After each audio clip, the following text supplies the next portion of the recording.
Good morning. Welcome to the last lecture of week 2, where we are continuing with the curves used in engineering practice, and today we are going to look at some very interesting curves which are generated because of the movement of circle. So, it is like a locus. Now, these curves, if you go to the ancient practice, and we are also going to talk about the involutes. So, we will come to each one of these curves. But if you look at the ancient practice of engineering and architecture, you would find that some of the best geometries in the world which are used in the wonders of the world, the most proportionate of the forms, are created using some of these shapes. So, we will understand what is cycloid, what are trochoids, and we will also understand what is an involute. So, let us start with cycloids first. So, what is a cycloid? Cycloid is actually the path traced by a point on the circumference of the circle as the circle rolls along a fixed straight path. So, what we are seeing here on screen is that there is a circle which moves in such a manner that it is moving along a straight line, and the path which is in red that we see is the path which is traced by a point which is on its circumference. This is a cycloid curve. It is a periodic curve. It repeats. Most of the cycloids, they could be epicycloid, hypocycloid, trochoids, they are repetitive in nature. They will repeat. And I don't know if you have ever come across this very beautiful tool. It's very simple to use, where you get these two different circles and they move on each other. These are other forms of cycloids, epicycloids or hypocycloids, but this one is a simple cycloid curve, and we will come to the construction of this cycloid curve. How do we draw it? I am sure in mathematics, when you were reading, when you were going through your schools, there you might have come across some of the equations to derive the path of this point on the circumference of the circle, which is actually the cycloid. We will actually see how to draw it geometrically here. So, this is a simple curve cycloid. We will then see trochoids. Now, suppose this point P, for which the path was being traced as cycloid, is not on its circumference, but inside the circle or outside the circle. So, the path which will then be traced will be called a trochoid. So, if you look at the screen, the inferior trochoid is the path traced if the point is inside the circle. It need not be on the circumference. This is called inferior trochoid. If the point is outside, then the path which is traced by that point as the circle rolls along the straight line is called a superior trochoid. This is similar to cycloid, but this is by a point which is not on the circumference. The prime process of construction remaining the same. Another type of curve is epicycloid and hypocycloid. Now, cycloid we have seen as the circle moves along a straight line. Now, if the circle moves along another circle. So, if it is moving at the outer edge of the circle such that it is the circle, the path on which it is moving is inside it and the circle moves on the outside, the path that it traces and the point we are considering here to be on the circumference of the moving circle. So, the path which will then be traced is called an epicycloid. However, if the moving circle is inside the path which is circular, then the path traced by this point on the circumference will be called a hypocycloid. Probably these are some things which you have already known. We will only see how do we construct it here on a sheet geometrically. So, why would these be needed is when you have to create these beautiful forms, you have to draw dams, or you have to design dams or other structures or buildings where some of these very interesting forms could be used. That is how you will start to draw it on sheet. So, this is epicycloid and hypocycloid. Cycloid we have already seen. So, let us look at how an epicycloid will be created. Now, if you see in all these 4 figures which are on the screen, we have an inner circle represented in a black circle, which is the path for this moving circle, which is shown in blue. Depending upon the size of this moving circle in relation to the path that it traces, we will get different types of these epicycloids. Each one of this, if you look at the shape, they are very similar shapes, but depending upon the proportion of these 2 circles, the trace would change. This is epicycloid. Now, we will look at hypocycloid. In this case, the circle which is moving inside a limiting circle. Again, depending upon the proportion between this fixed circle, which is the path, and the moving circle which is inside, we get these different patterns, which is what hypocycloid is. Again, there are these numerical formula which we can use to trace these paths. We only have to know how to draw it geometrically. That is what we are going to be learning here. So, this is hypocycloids. Then we will move on to the next curve, which is epitrochoid or hypotrochoid. In this case, just as we had epicycloid and trochoids, the inferior trochoid or superior trochoids, this is the path traced if the point is not on the circumference of the circle, but inside or outside. When the point is on the circle, inside the circumference, then the path which the moving circle traces when it is moving along a circle is epitrochoid, and if the point is outside, then what we know is a hypotrochoid. So, that is what we are seeing as epitrochoids and hypotrochoids. These are some very interesting patterns, these are some very interesting forms which can be used to make very interesting designs. Now, what we will do here is we will quickly learn how to draw a cycloid. So, we are going to draw the cycloid for a given circle. To start with, what we need to do is we need to draw the circle. I have considered a circle of radius 7 centimeter, which is drawn here. We have the circle. The next thing we need to do is we need to divide the circle into some equal number of parts. 12 is very simple because we can very simply take the 30-60 set square and draw it, and we divide the circle into 12 equal parts here. Now, we will draw horizontal lines, thin horizontal lines passing through these points.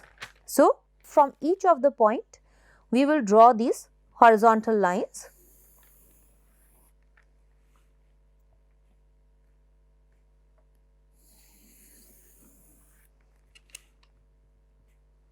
This is the line which is passing through the center and also through 2 of the points. So, every time the circle rolls, the center of the circle actually remains on this line which is passing through the center. This is for cycloid.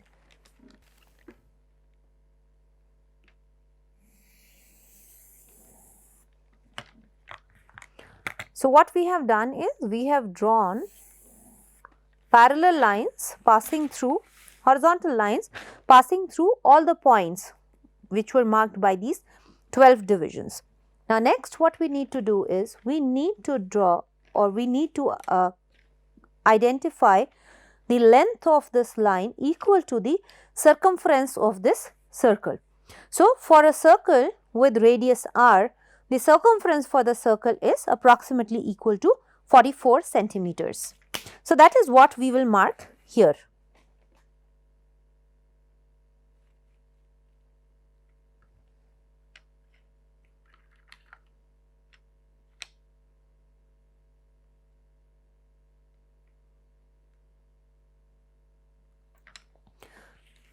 So, this is 44 centimeters, and now we will divide this line which we have drawn here, which is equal to the circumference of the circle, into the same number of parts into which the circle has been divided.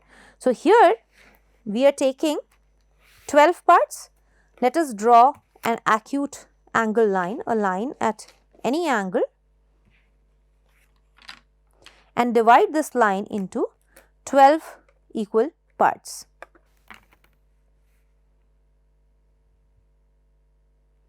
So, I am just taking a 24 centimeter line which will be easy for us to draw.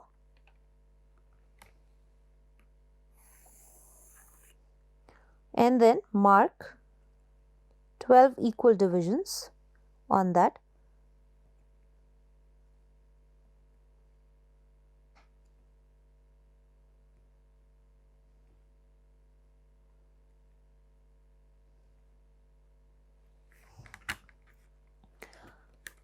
Next, what we do is connect this and divide this original line into 12 equal parts, because we have taken 12, we are taking because that is the number we are using to divide the circle. We are dividing the circle in 12 equal parts, so we are dividing the line into 12 equal parts. You could choose 8, there is no restriction on that you have to take 12 only, but 12 just becomes convenient. So, we will draw parallel lines and we will divide .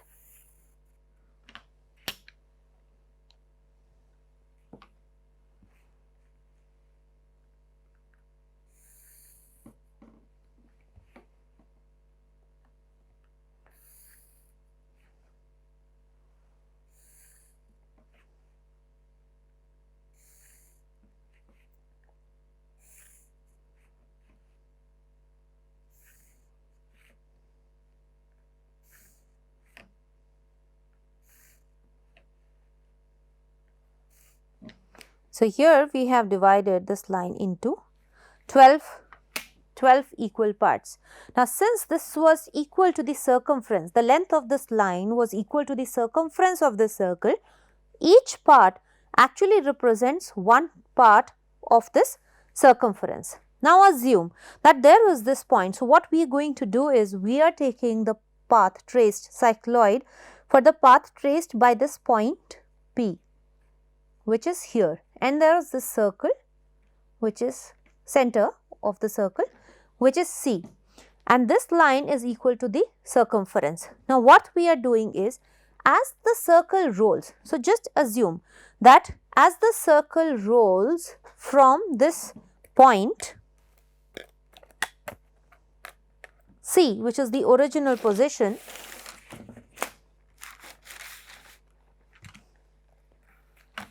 to C1, which is when one part, the circle would have completed along its circumference one part. So, this new position which is C1. So, when the point C moves to the point C1, the point P would have moved in such a manner that its distance from the center remains the same, but it would have covered some horizontal distance. Now, how much would that be? So, that is along this horizontal line. So, this P would have come to the position in horizontal, the position which is taken up by this next point. So, what we will do? We will keep our compass at 7 centimeters, which was the radius of the circle, and from C1 we will now mark a point in this line which is the second line. So, this is where the point P would have moved. We will further keep moving ahead. So, the point C2 and the next line is this. So, we will mark a point on this horizontal line. So, this is the point 2. Likewise, we keep marking the perpendicular lines onto the central line, which is where the center of the circle is going to come.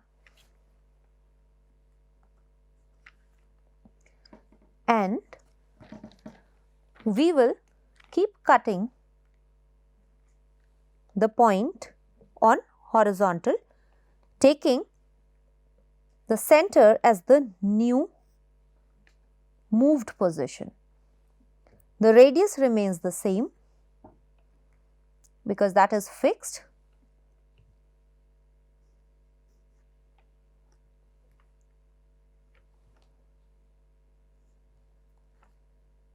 And if you can see, where we can very clearly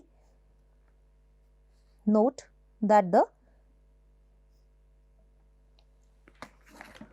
path of the cycloid is almost traced. You can complete it like that, and then we will darken using the French curves.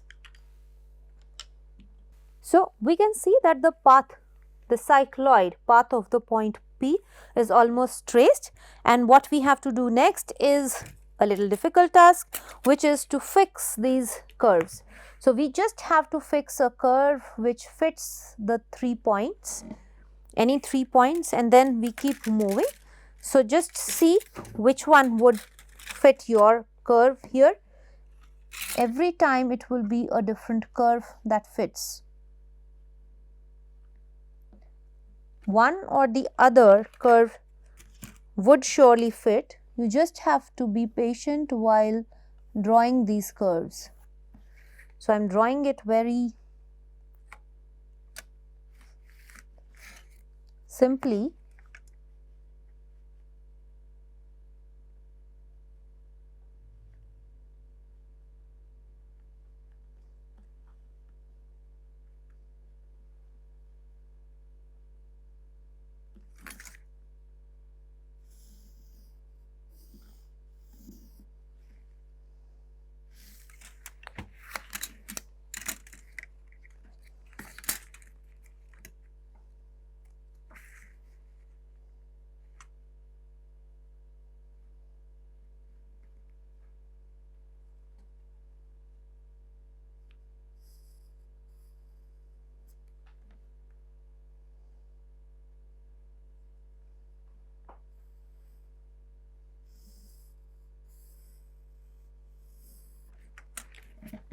So, if you can see, we have almost traced the half of this cycloid and it is symmetrical.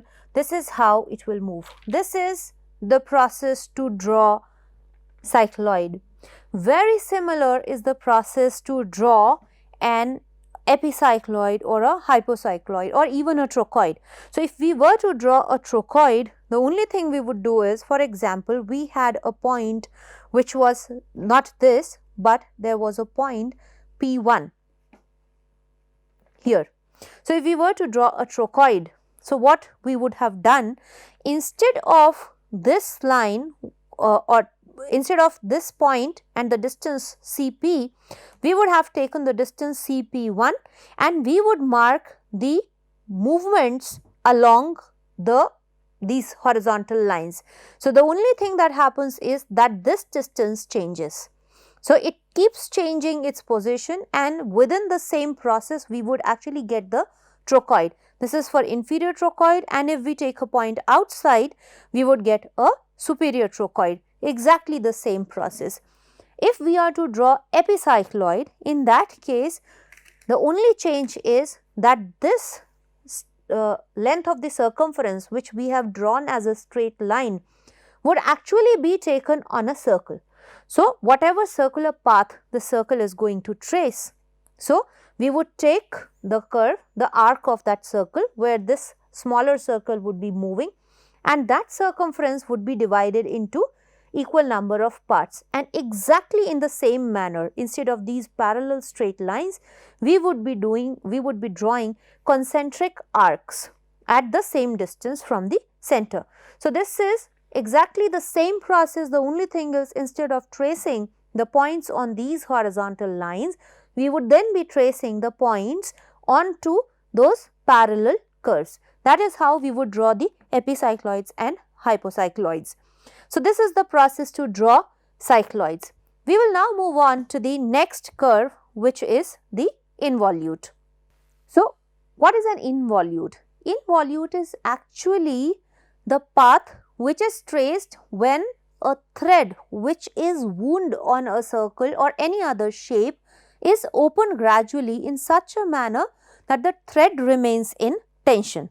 So, what is an involute? It is the path which is traced if a thread which is wound on a circle or any other shape is gradually opened in such a manner that one part of the thread is opened at a time. So, just assume that there is a thread which is wound on a circle. I am just winding it up on the circle of the sphere, and we start to open it in a gradual manner such that the thread remains like tangential to the circle.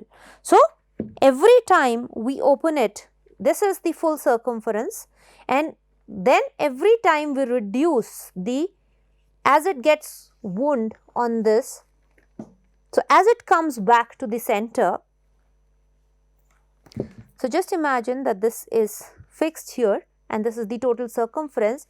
If we keep moving this path here and the thread gets wound, and once it comes back, it is back to the original point, but the path that it has traced is the involute of this thread. The only thing that we have to assume here is that it remains in tension all the time, and the length of this thread is equal to the circumference or the perimeter. So, this is how the involute would be drawn. It could be for a square, it could be for a circle, it could be for any shape. The only thing that we have to see here is how we increment it.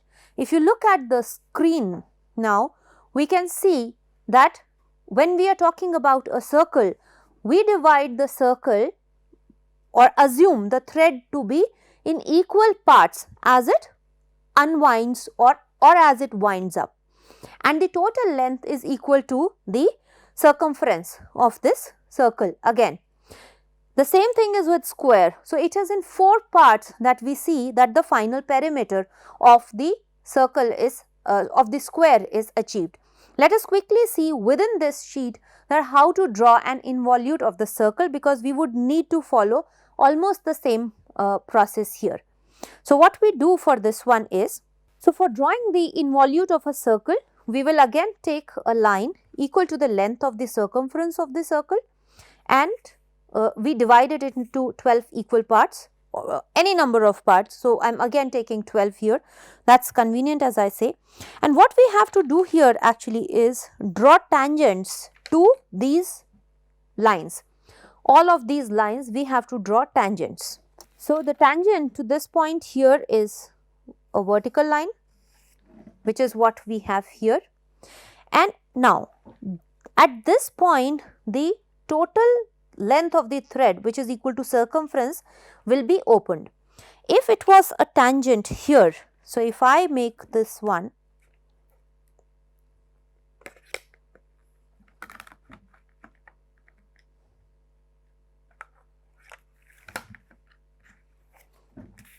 so if I draw a tangent here, this tangent would be something like this.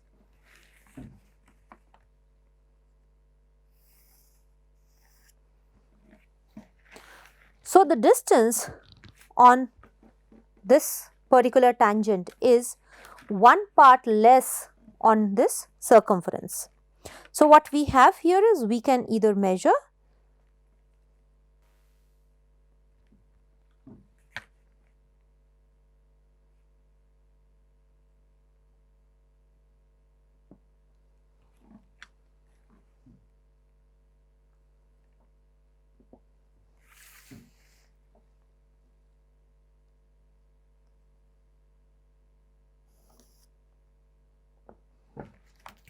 So, this is the next point that we would have. Again, we would draw the tangent to this one.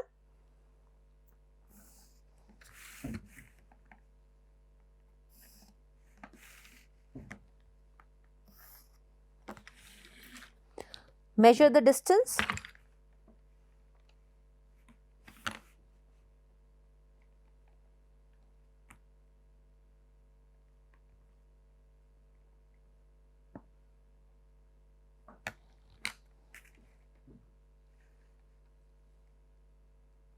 probably we would be running out of this, and then so by like this we would keep drawing, marking the points on these tangents equal to one length less.